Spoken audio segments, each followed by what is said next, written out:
Hey everyone, Nick here. I know it's been a while, but I've got another video for you. If you're waiting for another Bandit mid-motor update video, I'm sorry, it's going to have to wait a little longer.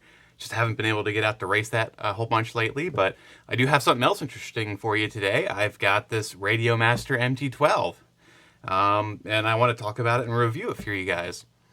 Now, I know there's already plenty of videos about this radio, but a lot of those videos are from FPV and quad guys, and I get the feeling that a lot of those guys got sent their radios for free from Radiomaster. Now me, I'm an off-road buggy racer, and I bought this radio with my own money to try, and I kind of figured my perspective on this radio might be useful for others in the racing world who are curious and want an unbiased opinion from someone who regularly races. So yeah, let's get into the review. Alright, so there's already plenty of videos that go into detail about all the features and all the stuff on this thing, but I thought what would be interesting from my point of view would be to explain the technology of this radio, because what's in this radio is unfamiliar to us guys in the surface racing world, and it's really what sets this radio apart and makes it unique. So the first thing to talk about when you talk about this radio is Express LRS. Express LRS is an open source radio communication technology. And really what that means is the people who are developing it, they publish the hardware specifications and all of the hardware and all of the firmware. So anyone who wants to manufacture an Express LRS transmitter or receiver or whatever, they can do that without having to pay any licensing fees or royalties or anything like that. So this is part of why the MT12 is so inexpensive. All of the really difficult engineering and development were done by community members who were basically working for free in their spare time and released publicly so anyone can use it for any project that they have. And that's the heart of open source if you're not familiar with open source, but that's also, a first for a surface radio, something built on open source technology. Now, the main selling point of Express LRS is its range. The range of it is usually measured and advertised in miles or kilometers. Like, it's apparently really powerful stuff. But however, that's not something that we need a whole lot of in the racing world, and it's not that big of a deal for us. But what is important is this thing is configurable in terms of its radio communication protocols, and when you set it up to its fastest mode, it has a latency that is just as fast as a Sanwa M17. And this has actually been confirmed by independent community members who have done really impressive setups with like oscilloscopes and all that kind of stuff to measure the latency of the radios. So it's been shown that this is incredibly fast, competitively fast as an M17. I already touched on this, but like I said, you can set it up for extreme long range, and when you do that, it's at the cost of latency. Or you can set it up for extreme low latency, and when you do that, you reduce the range. Or you can set it somewhere in between for a balance of those two variables. But even at its lowest latency, its fastest settings, the range on this is still significantly higher than anything else on the market right now. Nothing else can touch this, even running as fast as the Samuel M17. And aside from its long range and low latency, Express LRS has some other cool features. One of the neat things about it is you can sort of log into it over Wi-Fi. This thing has its own Wi-Fi hardware built in, both the transmitter and the receivers. And it broadcasts its own Wi-Fi hotspot that you can connect to with your phone, and you can tweak settings like the PWM frequency on your receiver just by opening up your phone and logging in. And you don't need an app or a third-party developer thingy or anything like that. It's pretty simple. You just open it up on your phone and it pops right up when you select it as a Wi-Fi hotspot. All right, so moving on. Edge TX is the next thing that makes this radio unique.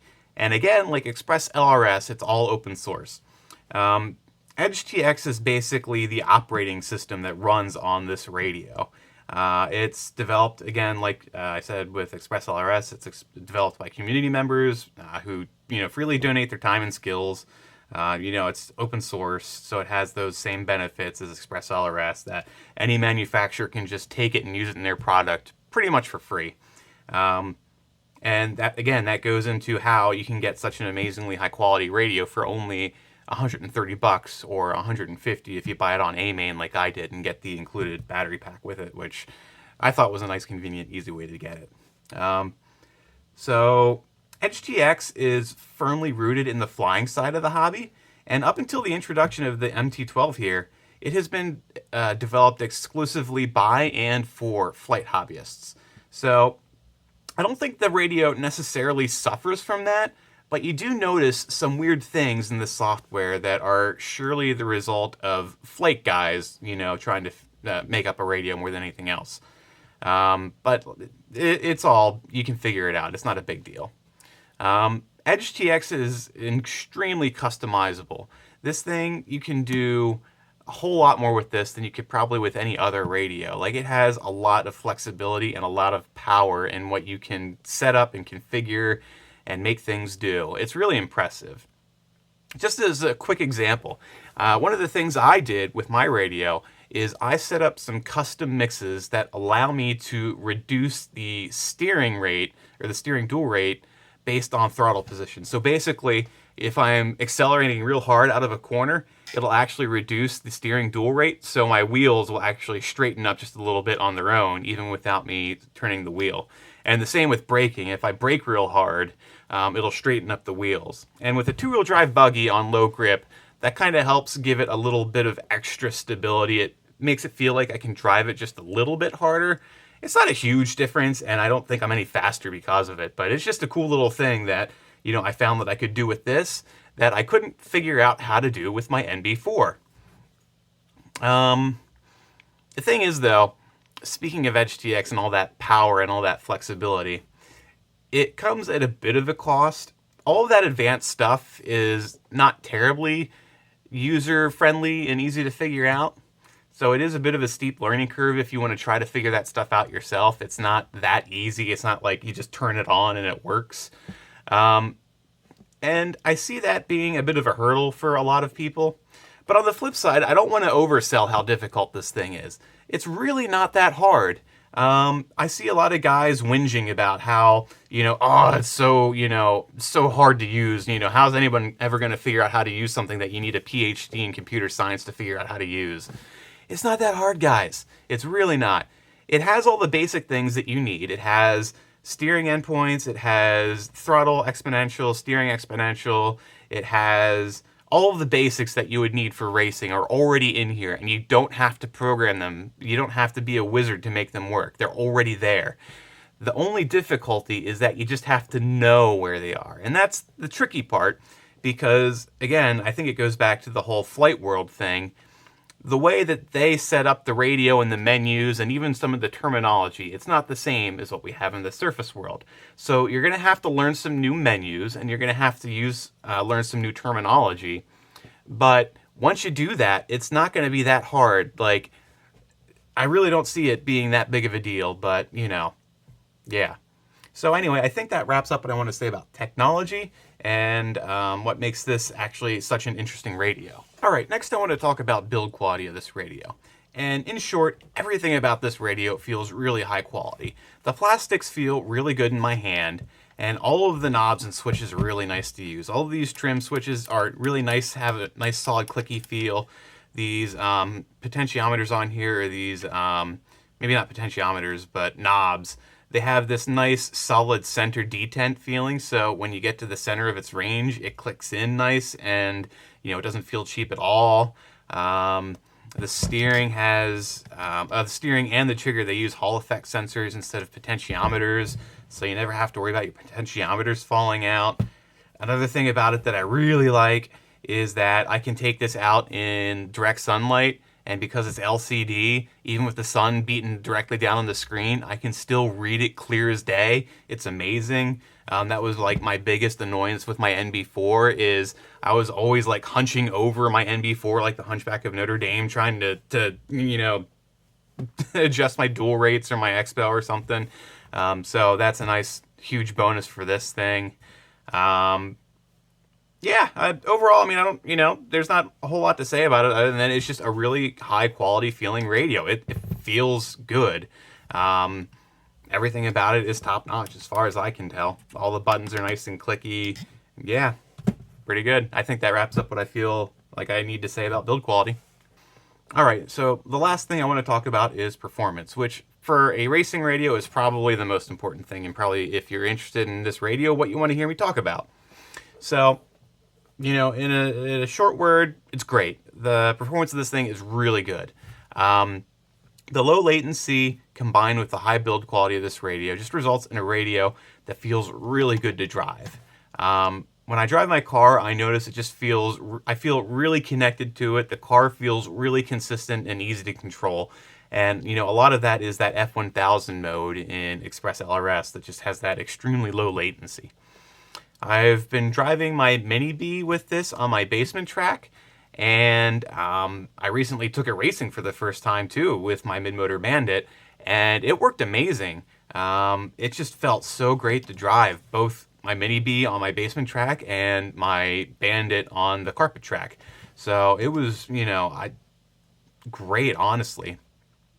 And I've already alluded, to this, but for comparison, I'm coming to this radio from the FlySky NB4, which it has the same performance as the NB Pro, or NB4 Pro, which is what all the fast guys like Ryan Mayfield and Dakota Fender are using. And I bring that up just to point out that the NB4 is already a very fast and responsive radio, and yet the MT12 still feels just that little bit better to me. And my cars overall just feel a little smoother and a little more controllable. So yeah, this radio definitely has what it takes to be fast on the track. And if you're looking for a good racing radio, this is a great option. Not just for the price, but just in general, like just any price, really. This is a good radio to consider. And it's so good that I've actually already sold my NB4 and I'm using this exclusively now to race.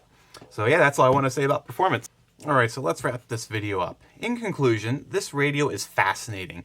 It's built on some truly impressive technologies, and at the price, the value is simply unbeatable. I suspect that we're going to see more and more guys showing up at the track with this radio as it becomes more and more popular. Kind of like how the MB4 kind of steadily grew in popularity over a few years before exploding to what it is now. I think we're probably going to see the same thing with the MT12.